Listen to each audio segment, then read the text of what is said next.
Trump అధికారంలోకి వచ్చిన దగ్గర నుంచి అక్రమ వలసల విషయంలో కఠిన వైఖరి అవలంబిస్తున్నారు.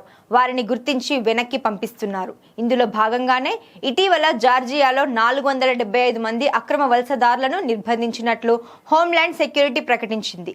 జార్జియాలో దక్షిణ కొరియాకు చెందిన హుందై కంపెనీ ప్లాంట్లో దక్షిణ కొరియా వాసులు అక్రమంగా పనిచేస్తున్నారన్న సమాచారం ఆధారంగా ఈ రైడ్ జరిగింది. ఇక్కడ అదుపులోకి తీసుకున్న వారిలో ఆ దేశ వాసులే ఎక్కువగా ఉన్నారు. ఇది రెండు దేశాలకు మధ్య దౌత్యపరమైన ఉద్రిక్తతలకు దారితీసింది. ఈ నేపథ్యంలో డొనాల్డ్ ట్రంప్ ఎక్స్ వేదికగా పోస్ట్ పెట్టారు. సంక్లిష్టమైన ఉత్పత్తులను తయారు చేసిన విదేశీ కంపెనీలు అమెరికాలో భారీ పెట్టుబడులు పెట్టిన సమయంలో నైపుణ్యం కలిగిన కార్మికులు అవసరం అవుతుంటారు.